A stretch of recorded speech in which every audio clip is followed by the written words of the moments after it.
радиосында ән салайық. Ерғаш Жақыпбай. Қайырлы кеш, құрметті радио тыңдаушы. Қазақ радиосының тікелей әуе толқынында әдеттегідей сейсенбінің кешінде ән салайық бағдарламасы. Сондықтан алдағы бір сағат көлемінде біздің тыңдаушылар тамаша жанды дыбыста, жанды дауыста ән тыңдайды деген сөз. Сондықтан әуе толқыннан алыстамаңыздар. Ал сонымен қатар енді біздің эфирді Қазақ радиосынан тыңдап қана қоймай, Қазақ радиосының Facebook және де YouTube желілеріндегі парақшаларынан тікелей эфирден бақылауға мүмкіндіктеріңіз бар екенін естеріңізге саламын. Сонымен қатар бүгінгі қонаққа сауал жолдаймын деген тыңдаушылар міндетті түрде хабарласып, WhatsApp желісіне хат жазуды ұмытпаңыздар. 8-755-33-55 мобильді байланысымыз және WhatsApp'та осы нөмірде. Ал үй телефонынан хабарласамын деуші тыңдаушы 75-72-75 нөмірін жазып алыңыздар. Нұрғаламыздың коды 717-2. Ал сізбен бізді байланыстыратын әріптесім Ербол Ерсінұлы, сонымен қатар барша техникалық топтың қыз-жігіттері біз эфирді бастауға дайынбыз дейді. Сондықтан сіздер де әуе толқыннан алыстамаңыздар. Ал бүгінгі әншіміздің ән шырқауына көмектесетін тобымыз әуен бэндті дайын екенін көрсетуде.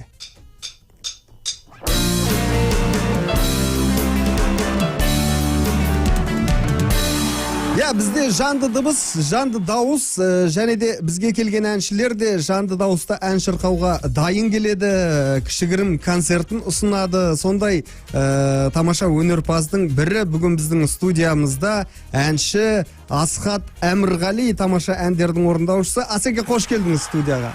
Ассалаумағалейкум, бәріңізге қайырлы кеш. Қалайсыз, көңіл күйіңіз бәрі жақсы ма, ән айтуға дайынсыз ба? Керемет, тамаша, дайынсыз. Енді сіз жанды дауыста ән айтып үйреніп қалған сияқтысыз. Өзіңіздің әлеуметтік желіңізді ақтарып қарап едім. Қай жерде болмасын гитараны көтеріп алып, жанды дауыста ән айтып жүреді екенсіз. Фонограммамен ән айтасыз ба? Негізі мынау жанды дауыста ән айтатындар фонограммамен айта алмайды дейді. Сол рас па? Фонограммамен бір концертте айттық енді. Солай айту керек болғаннан кейін. Енді қазір көбіне жанды дауыста орындаймыз ғой. Заң шығып жатыр ғой қазір, фонограммамен айтуға болмайды деп. Өзіңіз жалпы қалай қарайсыз осы заңға? Өйткені кейде айтып жататын, мынау дауысың болмай қалатын кездер болады.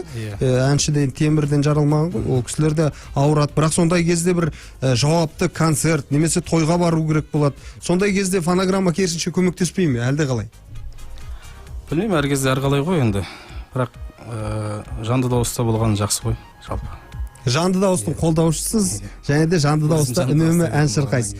Енді сонымен қатар енді біз әнші келсе қазіргі кезде бәрін әлеуметтік желіден ақтарамыз, іздейміз ол жайлы ақпарат, бірақ сіз жайлы ондай көп ақпарат таппадық, тек бір 6 әніңіз бар екен. Сондықтан жалпы өнер жолына қалай келдіңіз? Атыраудың тумасысыз, солай ғой. Осы турасында айтып өтсеңіз, кімнің мектебінде оқыдыңыз, жалпы өнерге қалай келдіңіз деген сияқты. Мен енді Атырау облысы Индер ауданы Ынтымақ ауылының тумасымын. 1990 жылы сол жерде дүниеге келдім. Өзім 1997 жылы бірінші сынып табалдырған аттағаннан кейін 2006-та мектепті бітіріп, политехнический колледжге мұнайшы мамандығын 4 жыл оқып бітіріп, теңгезден жұмыс жасадым 6 жыл. 2014-те соның бәрін қойып, сосын Атыраудағы Нұрмұхан Жантөрин атындағы филармония облыстық сол жерге барып жұмыс сұрап, ол кезде Ғаділ Сайденұлы деген бастығымыз болатын.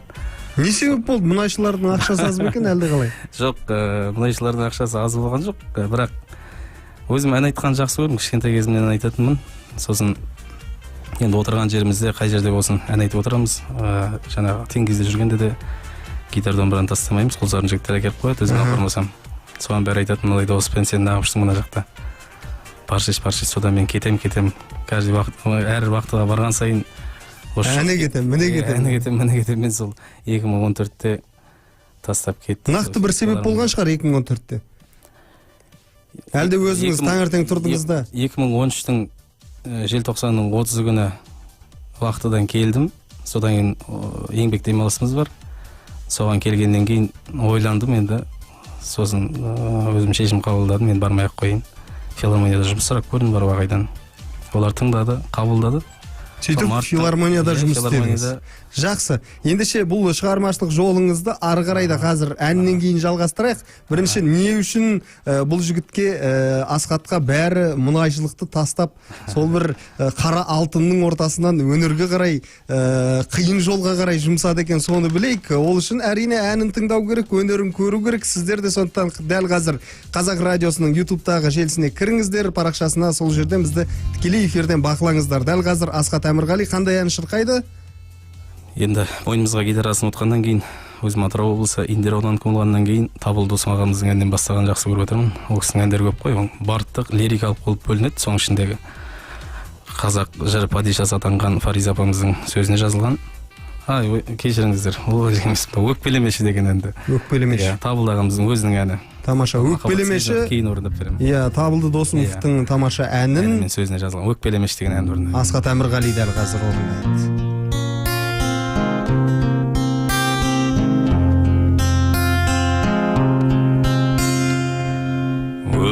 Өкпелемеші өтірік менде жұбатпан, өзегімді өртеп жазбайын хатта жырақтан. Өкпелемеші бақытыңды алдан күт, бірақ менен де көрем ақтырақ, өзге бар сені ұнатқан. Өкпелемеші, өкпелемеші,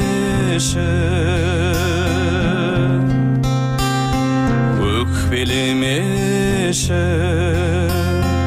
өкіндірмеші құрбыңды, өлеңмен жуып тастармын мен де кірбіңді. Өкпелемеші,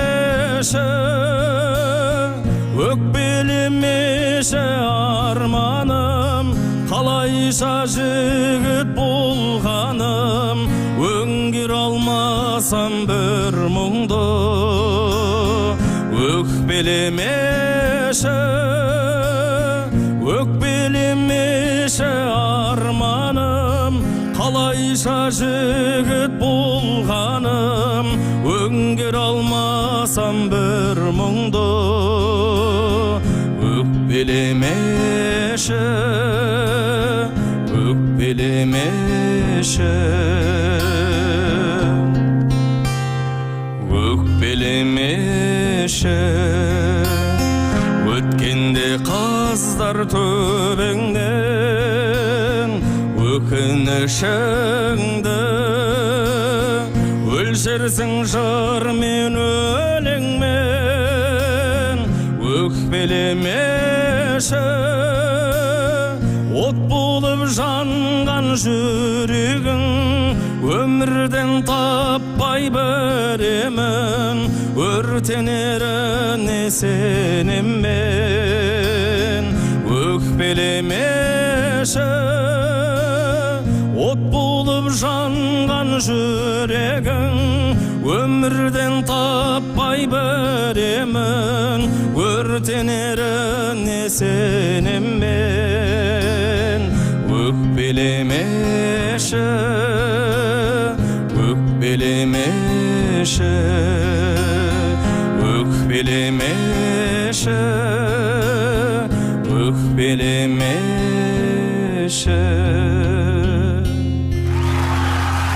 Тамаша ән өкпелемеші деген Табылды Досымов ағамыздың тамаша әнін орындаған Асхат Әмірғали Қазақ радиосында бүгін ән салайық бағдарламасында осылай ән шырқап жатыр. Мінекей осылай ән шырқағаннан кейін мұнайшылықты тастап филармонияға қарай аттанған екен. Жалпы бала кезіңізден енді өзіңіз үйрендіңіз ғой гитараның бәріне, арнайы оқу оқыған жоқсыз. Дұрыс айтасыз. Тамаша. Одан кейін қалай филармонияға кіру жолы қалай болды? Қандай ән айттыңыз ол жерде? Филармонияға кірген жылы ең бірінші 2014-те ол? Иә, 2014-те Көк тудың желбіреген деген ән айттым. Сосын 8 наурызда Қалай айттыңыз? Bir қайыр орындап беріңіз гитарамен. Қазақ қыз. Жоқ, оны мен немен сосын гитарамен қазақ қызын орындадым 8 наурызда. Ол енді орындап беруге болады енді. Иә, бір қайырсаңыз. Иә, қазақ қызы. Исрай Сапарбай ағамыз сөзіне жазылған.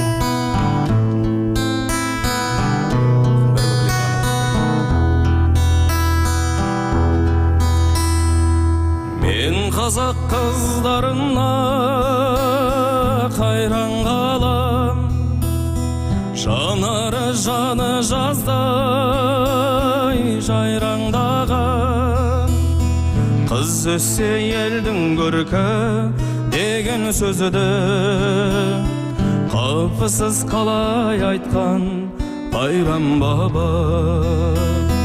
Қыз өссе елдің көркі деген сөзді қапысыз қалай айтқан Байрам баба. Деп осындай тамаша әнмен филармониядағы адамдардың, арулардың жүрегін жауладыңыз. Сөйтіп ол жерде қанша жыл қызмет атқардыңыз? 5 жыл, 2019 жасадым ол жерде. Сол біраз тәжірибе жинадым, маған көп сабақ болды. Бұрын сахнаға шығып көрген жоқпын ғой, сол жерден бастап шықтым. Қазір сол кезде бір қалып қойған бір видео нелерді кейде тыңдасам өзім дауысымнан кейде ұялып жатамын. Филармония үлкен мектеп болды. Иә, үлкен мектеп болды маған. Қазіргі таңда Нұр-Сұлтан қаласындасыз, е? Былтыр, яғни 2019-да Алматыға көштім. Бір жыл тұрдым. Сосын биыл осы Нұр-Сұлтан қаласына келдім. Алматы қаласы енді өнердің ордасы ғой, иә? Әннің ордасы. Ол жақта да өзіңізде жалпы авторлық әндер бар ма? Өзіңізге арнайы жазылған әндер? Өзіме арнайы жазылған әндер бар. Қанша бар қазір? Былтыр Арман Дүйсенов ағамызбен жұмыс жасадық. Сол кісі Нұрлан Өнербаев ағамызге екеумізге арнап өнеге деген ән жазып берді, әні мен сөзін. Сосын Бауыржан Өскенбеков ағамыздың 2 әні бар. Көзің қандай деген, өмір ғажап, қарындасқа хат деген. Ал Нұрлан ағамен жалпы шығармашылық байланыс қалай басталды? Нұрлан ағамен шығармашылық байланысты былтыр Алматыға көшіп бардым деп айттым ғой, сол кезде Арман ағамен кездестік. Содан Арман ағаның идеясы бұл бастаған. Сенің дауысың үйлесе деген. Нұрлан ағаға келеді ғой. Екеуіңе бір дуэт сөйлесіп көрейін, дуэт айтсаң да қалай болады? Мен қуана әрине ол кісімен қатарласып тұрып өлең айту дейтін мен үшін үлкен бақыт. Соны ағамызға соқты, ол кісі тыңдады, келісімін берді. Сол биыл әніміз шықты, клипінде бейнебаянды түсірдік, монтажда бұйырса шығады жақын уақытта. Тамаша. Бұл сіз үшін тұңғыш клип. Тұңғыш клип. Бәрекелді. Енді алдағы уақытта бұл клиптің де қаралымы көбейіп, және де жақсы жолашар клип болсын деп тілейміз. Ары қарай да шығармашылық жетістіктер тілейміз. Ал құрметті радио тыңдаушы, егерде бүгінгі қонағымызға қояр сауалдарыңыз болса, ал қонағымыз әнші Асхат Әмірғали екенін естеріңізге саламыз. 8700-755-33-55 нөміріне WhatsApp желісіне хаттарыңызды жазыңыздар, немесе мобильді байланысқа осы нөмірге қоңырау шалуға да болады. Дәл қазір мен тағы да бір хат келген екен, соны оқып өтейін, содан кейін ән тыңдаймыз, е? Қайырлы кеш, бүгінгі студия қонағының әнін алғаш естуім, қоңыр даусын Нұрлан Өнербаев ағамыздың дауысына ұқсатып отырмын дейді. Шығармашылық табыс тілеймін. Сұрағым, рухани қолдаушысы кім екен? Кейбір кездерде пенде болғасын, рухани қолдырау, күйзеліс болғанда күш беріп, қолдап, жігерлендіретін кім немесе не? Батыс Қазақстан облысы Қайыңды ауылынан Айымгүл Жәдігер қызы. Рухани қолдаушысы кім? Енді ең бірінші өзімнің әкем мен анам ғой. Сол кісілер маған сенім артқаннан кейін, күш бергеннен кейін ағаларым бар, оның үстіне достарым бар, отбасым бар. Ал қаржылай қолдаушылар бар ма? Енді қазіргі кезде әншілерге? Әрине бар. Ағаларым бар. Алматыда Сұлтан деген ағам болды. Осы Астанада Асхат деген ағам бар, өзі атыраулық. Атыраудан да біраз ағаларымыз бар, Рауан. Нақты бірақ, продюсер емес, ол кісілер жай ағалық көмектерін көрсететін адамдар. Ал продюсерлер ұсыныс жасаған жоқ па? Жалпы ойда бар ма продюсермен жұмыс жасау деген? Жалпы бар, бірақ әлі ұсыныс түсіп көрген жоқ. Егер ұсыныс түсіп жатса жұмыс жасайсыз? Енді келісуге байланысты ғой, қалай болады, солай көреміз. Иә, контракт үстіне қараймыз дейсің ғой. Жақсы. Ал ендеше әнге кезек берейік, қандай ән тыңдаймыз қазір? Ал енді мына әуен бендтен бір ән орындап берейін. Нұрғиса Тілендиев ағамыздың әні, сөзі Бәкір Тәжібай ағамыздың «Бауырым қанатым» деген бір керемет ән бар. Сол әнді тыңдайық. Иә, құрметті радио тыңдаушы, Қазақ радиосының әуе толқынынан алыстамаңыздар.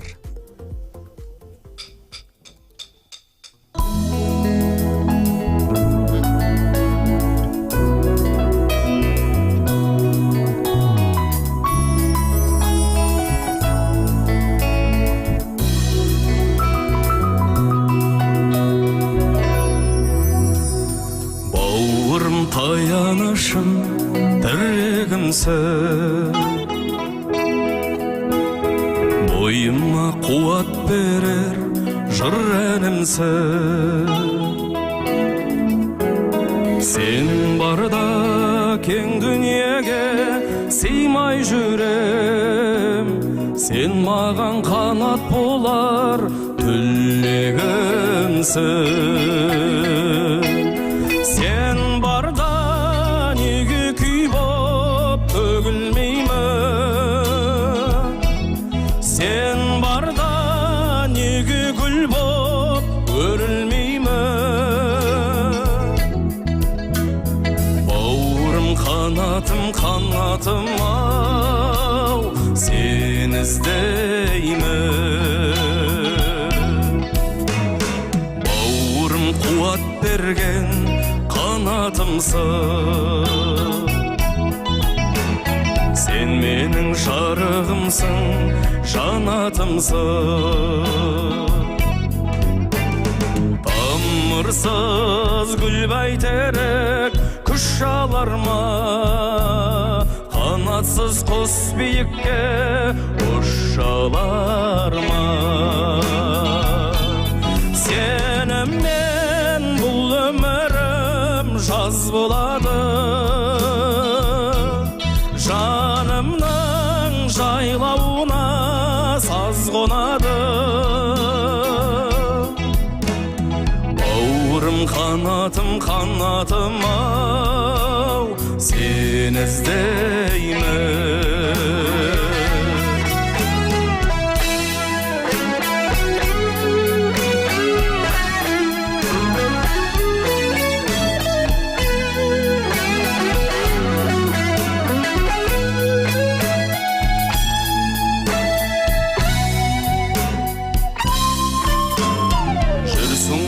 Асыл еркем, ардағым бол, сен барда жұрттан кейін қалғаным жоқ. Сен барда бұл дүниеде мен де бармын, сен барда қалғып кетсем арманым жоқ. Тамырсыз гүл бәйтерек күш алар ма, қанатсыз құс биікке ұша алар ма? Бауырым қанатым, қанатым ау, сен іздеймін. Бауырым қанатым, қанатым ау, сен іздеймін. Асхат Амирғали және де әуен бенд Қазақ радиосында осындай тамаша әндерді жанды дауыста шырқап жатыр. Ал бұл ән салайық бағдарламасы екенін естеріңізге саламыз. Енді Асхат мырза, сіздің шырқаған әндеріңізге қарап тұрсам, осы ескі әндерді көбірек шырқайтын сияқтысыз, жаңа әндерге көңіліңіз толмай ма? Естен айт, естен болмаса ескен айт дейді ғой қазақта. Иә, ал қазіргі әндерге жалпы көз қарасыңыз? Жақсы, жақсы. Енді әні бірінші енді ән болғаннан кейін әніне қараймыз ғой, сосын сөзіне қараймыз. Ән мен сөзі келісіп тұрса. Өзіңіз таңдайсыз ба? Иә, өзім таңдаймын, өзім табиғатыма келіп тұрса, неге айтпасқа. Ал енді көрсететін ақындарыңыз жоқ па? Мынаның сөзін қарап берші. Ондай ақындар да бар ғой енді. Нұржан Өмірбай деген досымыз бар, ақын. Талант Арынғали ағамыз бар. Қайнар Алагөзов құрдасым бар. Соларға бір қаратып алам дейсіз ғой. Иә. Тамаша. Ал бізге дәл қазір хабарласқан тыңдаушы бар екен, сауал жолдағысы келсе керек. Қайырлы түн. Радио қабылдағыштың дауысын басайық бірден. Ассалаумағалейкум. Уағалейкум ассалам. Радионы өшіріп тастайықшы. Бізбен сөйлесіп болғаннан кейін қосасыз. Радионы қалай өшіреміз? Радионы тыңдап келе жатырмыз жолда өзіміз. Бізбен қазір сөйлесе алмай қаласыз ғой. Ассалаумағалейкум бауыржан аға. Уағалейкум ассалам. Бауыржан аға, радионың бәрібір дауысын азайту керек, мұнда жаңғырып жатыр. Болды, азайттым. Ал Бауыржан аға, кім боласыз Асқатқа? Енді оны Асқаттың өзі айттым. Бірақ Асқат менің інім. Иә. Туған інімдей жақсы көретін. Енді мен ешқандай сұрағым жоқ. Біріншіден осы қазақ радиосына үлкен алғыс білдірем. Осы қазақ елінде жақсы кереметтей биік жұмыс жасап жатырғанына. Рахмет. Одан кейін Асқат бауырыма осы өнерде творчествосында өзіне үлкен жетістіктерменен табыс тілеймін. Өзінің ойлаған, армандаған мақсаттары өте көп, өте үлкен. Соған аман есен жетсін деймін. Әумин, рахмет бауыржан аға. Еліміздің астанасында соның үлкен төрінде тек қана өнер саласында емес, жалпы қай салада жүрсе де биіктен көріне берсін. Барлық жақсылық, мықты денсаулық. Рахмет. Бауыржан аға, Бала шағасының қызығын көрсін дедім. Асқат қандай ені сіз үшін? Ой, ол бір туар азамат. Тамаша. Ондай қарапайым азаматты табу қиын шығар. Енді Бірақ нәрсе айтайын. Иә. Өнер саласында, бүгінгі таңдағы Қазақстандағы өнер саласындағы қарапайым әнші азаматтың біреуі және бірегейі. Рахмет. Тамаша, рахмет. Тілегіңізге, батаңызға рахмет. Енді мұн жақта да тілек білдіріп жолдап жатқан тыңдаушылар өте көп. Құрметті радио тыңдаушы, сұрақтарыңыз болса жолдасаңыздар, тілектеріңізге әрине көп рахмет. 8700-755-3355 бұл WhatsApp желісінің нөмірі, және де Facebook желісінде де тікелей эфирде екенімізді естеріңізге саламыз. Ол Қазақ радиосының парақшасындамыз. Ал қазір біз эфирімізді әнмен жалғаймыз. Содан кейін міндетті түрде сұрақтарыңызды, тілектеріңізді оқимын. Қандай ән шырқаймыз қазір? Қазір Есенғұл Жақыпбеков ағамыздың сөзіне жазылған Ербол Спаналиев деген ағамыздың «Сен жалынсың» деген бір керемет әні бар. Ой, тамаша. Сен жалынсың, жалындап тұрып ән шырқап отыр Асқат Әмірғали Қазақ радиосында. Бұл әннің екі варианты бар негізі. Бұл Қанат Үмбетов ағамыз бен Әли Абекен орындайды. Бұл басқа Ерлан Заңғарұлы деген жігіт орындайтын ән. Тамаша. Өзіме қатты ұнайтын болғандықтан осы өлеңді орындап бергенмін.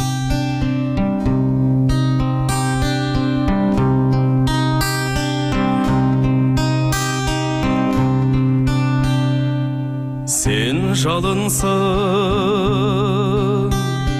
жалында күнә бар ма? Бір қарауға шыдармын шыдағанға, жарқыным-ау, жалынды сүймек тұрмақ, жақындауда қиын ғой тірі адамға. Сен жалынсың, жалында күнә бар ма? Қарттықта бір келеді тірі адамға.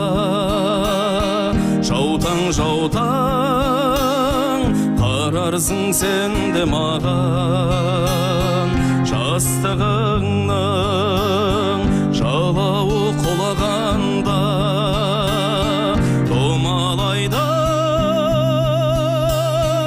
Дүние топтай болып, ешбір теңің, сен жүрсің жоқтай болып. Түңілдірмей көрінші көзім ылғи, түнгі таудан көрінген оттай болып. Жолатпайсың, қасыңа оттай жанып, көз қарасың түссе де шоқтай қарып, бірте кетерсің бір еркектің ошағында жанатын от қайналып. Сен жалынсаң, жалында күнә бар ма? Қарттықта бір келеді тірі адамға. Жаутаң қарарсың сен де маған. Жастығыңның жалауы құлағанда домалайда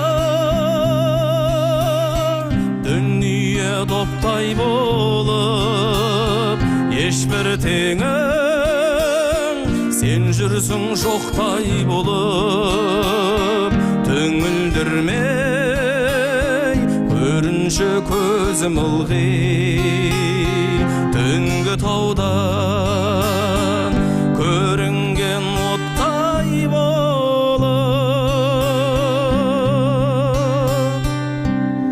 Сен жалынсың деген тамаша ән орындаған Асхат Әмірғали және де Асхат мырзаға бізде өздерінің тілегін жолдап жатқан тыңдаушылар өте көп. Сол хаттарға кезек бере кетейік. Қайырлы кеш, Қазақ радиосы бүгінгі эфир қонағы дауысы керемет екен, қай жақтың тумасы дейді. Кеш жарық Қазақ радиосы, сәлем, ән салайық бағдарламасы. Асхат бауырыма сәттілік, өнер жолында толағай табыстар тілеймін. Даусың Нұрлан Өнербаев ағамыздан аумайды екен, тіл көзден сақтасын. Қарағымай әнін тыңдасақ дейді. Атырау облысының тумасы, жаңа айтып өттік, е? Қарағымайды қалай, бір қайыр қолы ма? Қарағымайды бір айтып көрейін, бір көпілетін сөз мұты болмаса.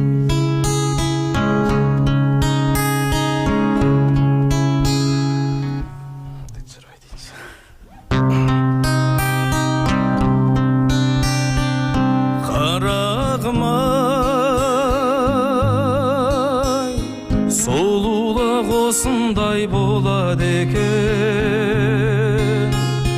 бір басқа армансыз қонады екен. Адамдар өмірге қонақ екен, шынымен бұл дүние шолақ екен.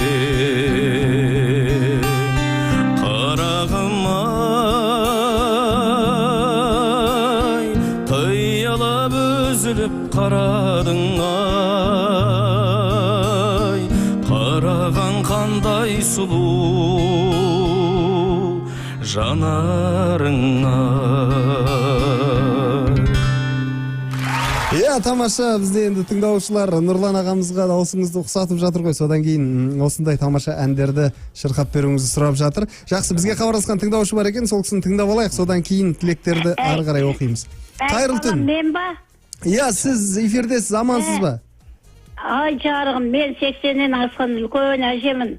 Мына Алматының жанындағы Комсомол ауылынан хабарласып тұр. Мына баламның дауысын естіп, мен ана телевизорға жарамайды ғой, мына радионы ылғи тыңлап атам. Жарығым, мына баланың дауысы тура Нұрлан Өнербаев сияқты екен. Құдай сол Нұрлан Өнербаевтың жолын беріп, соның бағын берсін деп батамды берейін деп атырмын. Әумин, айтқаныңыз келсін. Балама, айналайын, бақытты бол жарығым. Атың Асхат Атыраудікі ма? Атыраудық. Асхат Әмірғали. Асхат Әмірғали жарығым, бақытты бол, денің сау болсын. Рахмет. Семьяң бар екен, бақытты өмір сүр, әке шешең де бар шығар. Мен үлкен әжедім, мына көрдің ба? Тегі амал дереу алдым, тегі мына радионы. Нұрланның несін берсін, бағын берсін, балам. Әмин, айтқаныңыз келсін. Әлде 25 минут ән шырқаймыз, апа, алыстамаңыз әуе толқыннан. Ассалаумағалейкум, Қазақ радиосы, қалдарыңыз қалай дейді. Жақсы, рахмет. Мен де бәрі жақсы, бүгінгі қонаққа қош келіпсіз деймін. Бұрын естімеген екем, әнің де өзің де тамаша, қадам құтты болсын, өнер жолына қадам басыпты, өнері өрге жүзсін. Осы орайда сұрайын деген, жалпы қазір барлық осы өнерге әуес болып жатыр. Енді әрине қабілеті өнері болса мейлі, таңдау өзінде ғой, бірақ жастар жаппай өнерге әуес болуы бұл дұрыс па, бұрыс па? Жарнамасы жақсы деп өнерді қуып кетсе, өзге салалар не болмақ? Жалпы жастар өнерге әуес болса бұл қауіпті емес пе? не ойлайсыз? Сәлеммен Қостанай қаласынан сол баяғы өрт сөндіруші Темірлан. Көз қарасыңыз. Енді өнерлі болса, неге өнер жолын қумасқа? Ал енді басқа саланы ойлау керек қой, бірақ енді өзімнің ұлым бар, қызым бір өсіп жатқан. Бірақ өзім ойлаймын сол басқа салаға тырысса болды. Жоқ, керісінше басқа салаға бұндай дауысты қор қылуға болмайды. Иә, солай жауап берейік.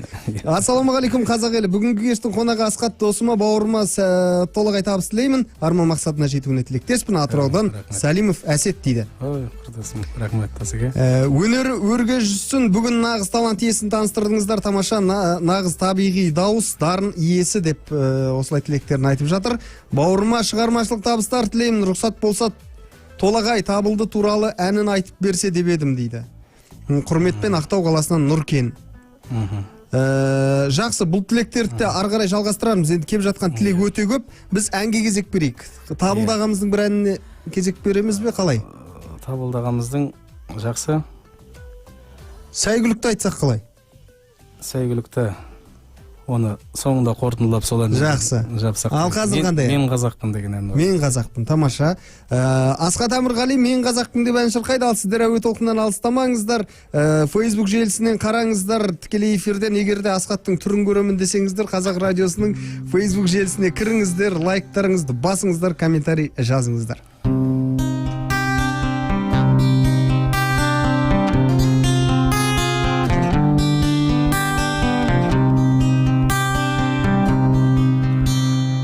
Мен қазақпын жүре алмайтын шаттанбаса күлмесе. Мен қазақпын ішкен асын тастай салар жыр десе.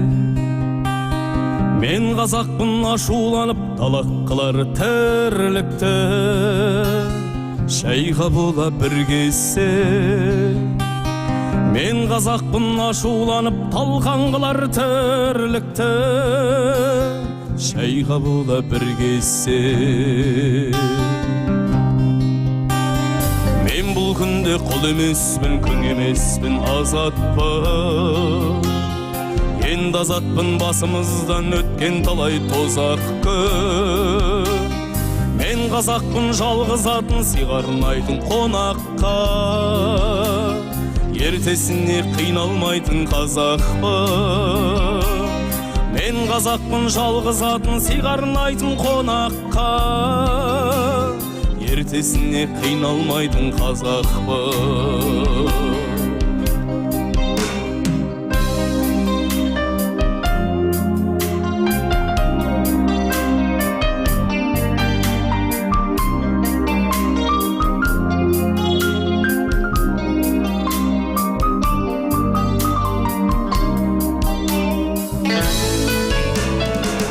Қазақпын басқа жанмын деп айтуға жоқ дәрмен.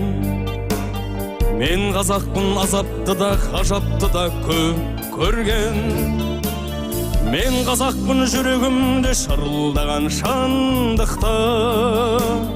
Жасқамаңдар шоқпармен. Мен қазақпын жүрегімде шырылдаған шындықты. Жасқамаңдар шоқпармен. Мен қазақпын, қазақпын деп айтамын. Халқым үшін қандыдаға кірмей қалай жай табам. Менің қаным тебіренсе тентек Каспий секілді. Қимайтұғын, ұймайтұғын, арнасына сыймайтұғын қайтадан. Менің қаным тебіренсе тентек Каспий секілді. Қинайтұғын, ұймайтұғын, арнасына сыймайтұғын қайтадан. Менің қаным тебіренсе тентек Каспий секілді. Қинайтұғын, ұймайтұғын, арнасына сыймайтұғын қайтадан. Ән салайық бағдарламасы Асхат Әмірғали мен қазақпын деп тамаша әнді шырқады. Ал біз енді тыңдаушылардың да тілектерін оқып кетейік. Өйткені неге оқымай жатырсыздар деп ренжіп жатқандар бар. Ассалаумағалейкум, Қазақ радиосы, сіздерге шығармашылық табыстар тілеймін. Асхат бауырыма өнердің биік шыңдарынан көрінуіне Алла нәсіп етіп, тыңдармандар көп болсын деген тілек айтамын. Сұрақ: жақын арада үлкен мерекелік концерттерден көре аламыз ба? Шақыртулар бар ма? Ізгі тілекпен Парасат дейді. Яғни телевидениедан тағы да басқа жерден көре аламыз ба деп жатыр ғой. Жаңа клип туралы айттық, е? Тағы қандай жаңалық бар? Бастамасы осы деп отырмыз, Алла қаласа шығатын шығармыз. Ол клип қай? Арналардан шыға ма әлде? Арналардан шығады, енді бірінші монтажы біткеннен кейін бізге ұсынады, сосын біз өзіміз арналарға таратамыз ғой. Әлеуметтік желіден де міндетті түрде көреміз. Желіден де. Иә. Кеш жарық, сіздерге шығармашылық табыстар тілеймін. Асхат Әмірғалидің дауысы Нұрлан Өнербаевқа келеді екен дейді. Өнері өрге жүзе берсін, дами берсін, әншілік қасиеті қай жұртынан дарыды екен. Сәлеммен Жаңақорған ауданы Төмен Арық мекенінен Жеңісұлы Омардан дейді. Әншілік қасиеті әрине өз жұртымнан, өзімнің әкем жақсы өлең айтады. Аспапты ойнамағанмен жаңағы отырыстарда өлең айтып отырады. Әкемнің әнділері де бәрі де домбыра тартып, гитар тартады. Қоңыр дауысыңыз әкеңізге тартты? Иә, өзімнің туған 4 ағам бар, бәрі де домбыра тартып гитар жертеді. Тамаша. Солардан шыққан. Иә, бізге хабарласқан тыңдаушы бар, тілегін тыңдап алайық, содан кейін тағы да ән тыңдаймыз. Қайырлы түн. Қайырлы кеш әлде. Қайдан хабарластыңыз? Амансыз ба? Саламатсыз ба? Ынтымақ ауылынан соғып тұрмыз. Саламатсыз ба, апай? Саламатсыздар. Мына Асхат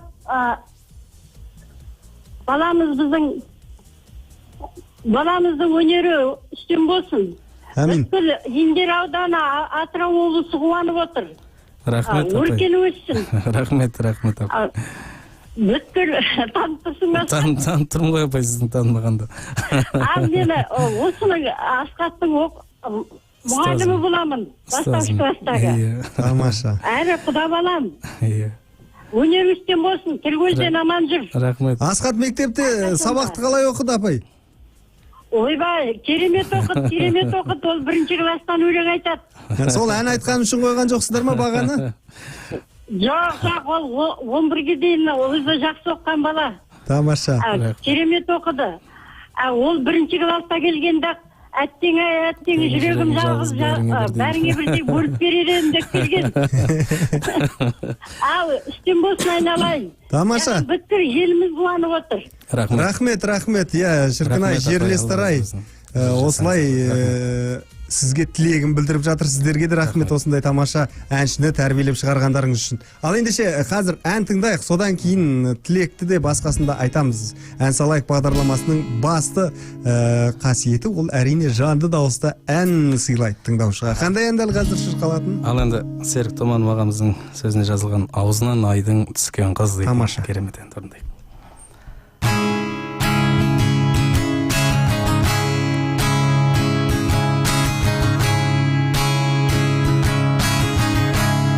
Жолымыз құрбым бір болса,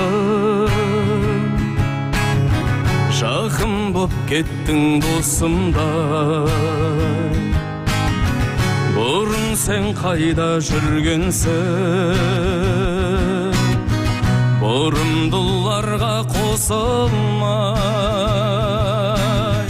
Көрдім де сені өзгердім, басқадан болып бірдемде. Періштелерін өзгерді, өзге де ілмей жүргенде.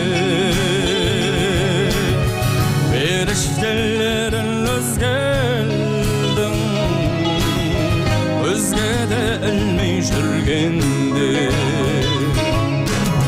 Желкілдеп сезім балқұрап,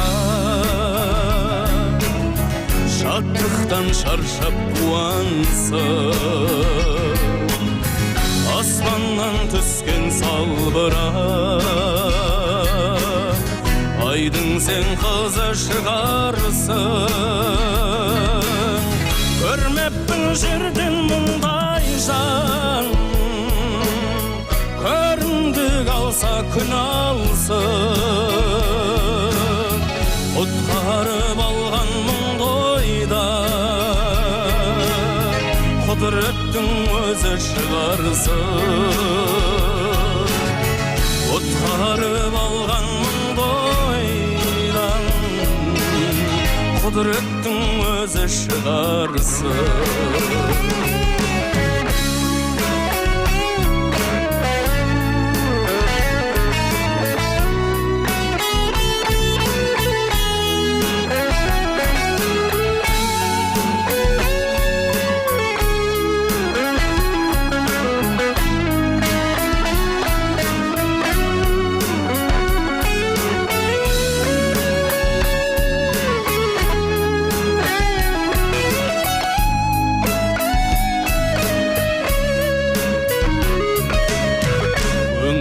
Şаттық күйгерне, кеудемде қанат біткенде, қармана бердің күйбеңде, өзіңнен басқа түк көрмей, дертімді қалай емдермін, не амал оған естермін. Armağanım buldun sen benim, ağzından aydın tüsken kız. Armağanım buldun sen benim, ağzından aydın tüsken kız. Erzimde kalayım dermem, ne amal oğan ister. Sen benim, ağzından aydın tüsken kız. Armağanım boldun sen benim, ağzından aydın tüsken kız.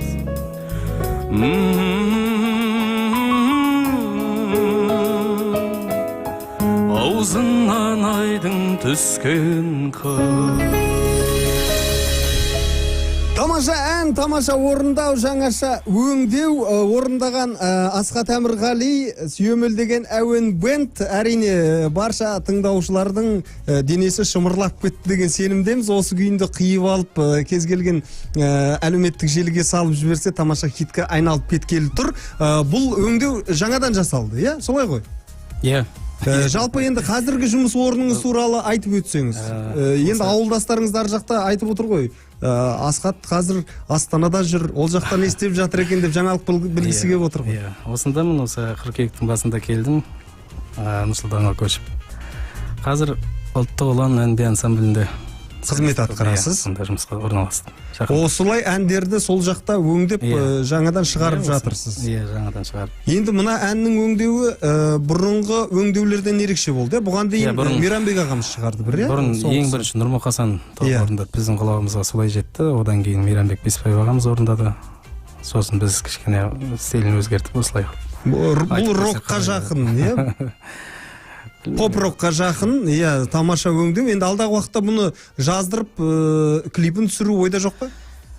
Рұқсат берсе, рұқсатын алсақ, әрине болады. Керемет өлең, өзім қатты жақсы көремін осы әнді.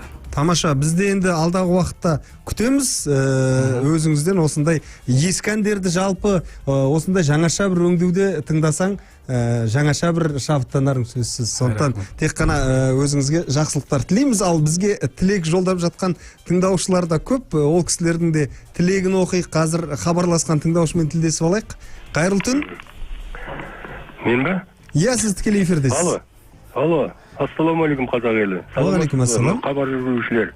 Айналайын, мына Асхатжан қаяқта жүрсің, дауысыңнан айналайын ау. Рахмет. Панораммен айтқаннан да жақсы ғой мына нелерің, дауыстарың көкем айналайын. Рахмет. Өнерің өрлей берсін. Алла тағала денсаулық беріп, әрқашанда қазақ елінің осылай мақтанышы болып жүре бер айналайын. Айтқаныңыз келсін. Тап осылай ғана ән айтып, әрқашанда панорама деген бәлеге жолыма айналайын. Бізде мен Арал қаласынан Сансызбай деген ағаңмын. Тілекшімін айналайын. Рахмет, Алла разы болсын. Өмірлі бол айналайын. Әмин. Рахмет. Иә, тілек жолдап жатқан тыңдаушы ғой. Келесі тыңдаушы да тілек жолдау үшін хабарласса керек. Қайырлы түн. Саламатсыз ба, қайырлы түн. Қайырлы түн. Мына ән сал лайк бағдарламасына келіп отырған Асқат Әмірғали күйеу баламызды Атырау облысынан құттықтайғымыз келеді. Рахмет. Тілек жолдағымыз келеді. Асқат, айналайын, өнерің өрге жүзе берсін. Мынау өнер жолында қанатың талмай, әрдайымда тек биіктен көрін дейміз. Жақсы көңіл күйде тыңдап отырмыз сенің әніңді. Рахмет көп. Тікелей эфирде.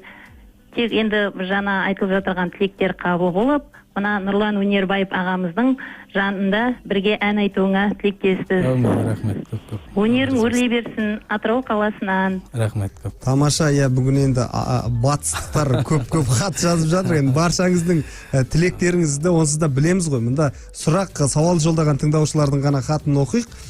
Қазір мында бір тыңдаушымыз Айда күнде жақсы ғой деген әнді тыңдағымыз келіп отыр дейді. Bir қайырып айтып бере аласыз ба? Білесіз бе ол әнді?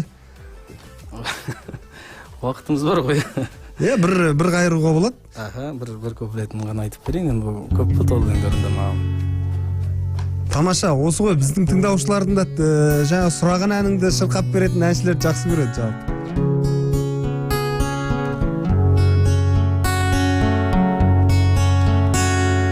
Суға сіңген заттайын,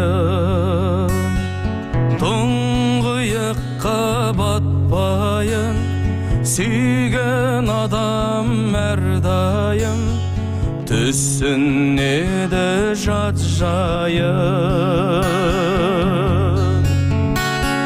Жарларыңды жаттайын,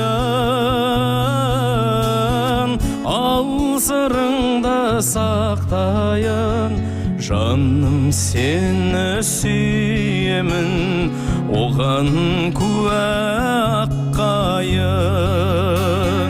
Жарларыңды жаттайын, ал сырыңды сақтайын, жаным сені сүйемін, оған куә аққайын. Тамаша, осылай тыңдаушының тілегін орындап сұраған әнін шырқап жатқан Асқат Әмірғали бізде енді санаулы минуттар қалды. Бірақ бізде мұнда бір сұрақ бар екен. Әлеуметтік желіде, Facebook желісінде жазыпты. Қуаныш Қоскеев деген көрерменіміз. Өнерлі жігіт екен, өркен өссін. Менің сұрағым мынадай. Қазір бәрі эстрадан тыңдайды. Сіз табылды аған құсап, қазақ шансонын айтқын келмей ме? Өйткені шансон айтатын адамдар аз дейді. Жалпы өзіңізде сондай әндер жазбайсыз ба негізі? Жоқ, о жағынан өзімде ойланып жүрмін, ондай әндерді болады орындауға, әрине даусымызға келеді. Ал өзіңіз шығармайсыз ба жаңағыдай? Жоқ, өзім шығарып көрген жоқпын. Шығару ойда да жоқ? Ойда бар, бірақ. Ал енді конкурстарға қатысушы. Конкурстардан қашан көреміз? Жалпы талпыныс болды ма сондай конкурстарға қатысу? Мен конкурстарға бұрын қатысып жүрдім ғой, филармонияның атынан тек 2017-де ме Шымкент қаласын өткен Исраил Сапарбай ағамыздың бір кеші болды, сонда барып қатыстым, сол кісінің әндерін орындау керек болды. Сонда бірінші орын алдым филармонияның атынан. Ал енді қалған Табыл Досым ағамыздың нелеріне шығып жүрмін ғой, ол жерден жүлделі орындар алып жүрміз.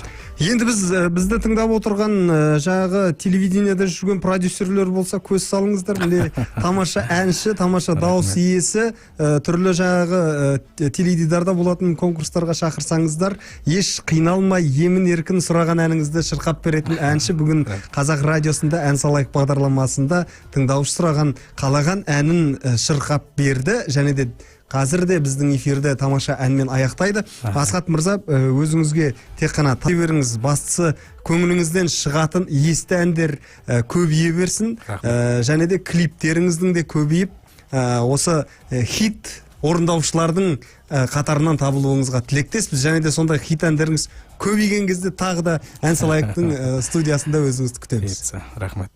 Тамаша. Ал ендеше қандай әнмен аяқтаймыз бүгін? Сәйгүлік қой, бізде қалған. Табыл Досым ағамыздың керемет әнінің бірі, Маңғыстаулық Светқали Нұржан ағамның сөзіне жазылған Табыл Досым ағамыздың Сәйгүлік деген. Сәйгүлік деген тамаша әнмен бүгінгі эфирді тамамдаймыз. Біздің тыңдаушылардың сүйікті әндерінің бірі. Ал құрметті радио тыңдаушы, естеріңізге салып өтейік. Бүгін бізде тамаша әнші Асхат Әмірғали болатын, ән шырқаған. Ал Асхатқа сүйемелдеп осы бүгінгі эфирдің өтуіне көмегін көрсеткен жанды дыбыста сүйемелдеген әуен бендтің қыз жігіттеріне де мың алғыс білдіреміз. Сонымен қатар сіздер үшін эфирді жүргізген мен Ертас Жақыпбай және де барша техникалық топтың қыз жігіттеріне мың алғыс. Сізбен бізді байланыстырған әріптесім Ербол Ерсінұлы. Қазақ радиосының әуе толқынынан алыстамаңыздар. Мен өздеріңізбен қоштаспаймын. 23:00-де түнгі толқын бағдарламасында қайта тілдескенше, дәл қазір Асхат Әмірғалидің орындауындағы Сәйгүлік деген тамаша әнмен бүгінгі ән салайық бағдарламасын тәмамдаймыз. Әр қазақтың шаңырағында ұлы даланың үн жариясы Қазақ радиосы қосулы болсын.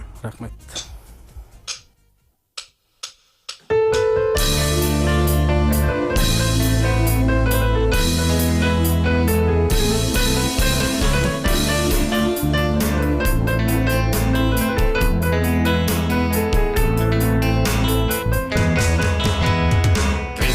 Кейде қара бұлт айды бүктеген, үйіме үнсіз тұнжырап қайғырып келем. Талықсып жатып содан соң кетемін ұйықтап кетсем түсімде Сәйгүлік көрем. Мінемді шабам алдымнан аңғарлар қаптап, таулардан ұрғып өтемін заңғарларды аттап. Жарықтың жылдамдығында жолда қалдырам, мен болсам арман тұлпарым арманнан таппап. Мінемді шабам алдымнан аңғарлар қаптап, таулардан ұрғып өтемін заңғарларды аттап. Жарықтың жылдамдығында жолда қалдырам, мен болсам арман тұлпарым арманнан таппап. Ақ құлсындымын бұл күнде айдан қырау, қай жаққа барып көмермін қайғыны мынау.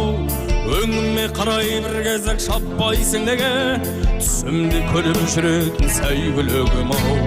Өңіме қарай бір кезек шаппайсың неге, түсімде көріп жүретін Сәйгүлігім-ау. Мінемді шабам алдымнан аңғарлар қаптап, таулардан ұрғып өтемін заңғарларды аттап. Жарықтың жылдамдығында жолда қалдырам, мен болсам арман тұлпарым арманнан таппап. Мінемді шабам алдымнан аңғарлар қаптап, таулардан ұрғып өтемін заңғарларды аттап. Жарықтың жылдамдығында жолда қалдырам, мен болсам арман тұлпарым арманнан таппап.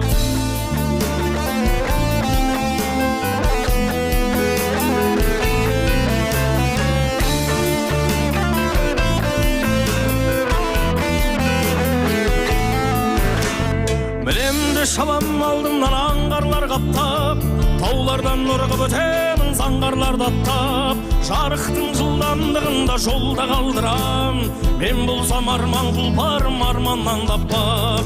Мінемді шабам алдымнан аңғарлар қаптап, таулардан ұрғып өтемін заңғарларды аттап. Жарықтың жылдамдығында жолда қалдырам, мен болсам арман тұлпарым арманнан таппап. Ақ құлсындымын бұл күнде айдан қырау, қай жаққа барып көмермін қайғыны мынау. Өңіме қарай бір кезек шаппайсың неге, түсімде көріп жүретін Сәйгүлігім-ау. Өңіме қарай бір кезек шаппайсың неге, түсімде көріп жүретін Сәйгүлігім-ау.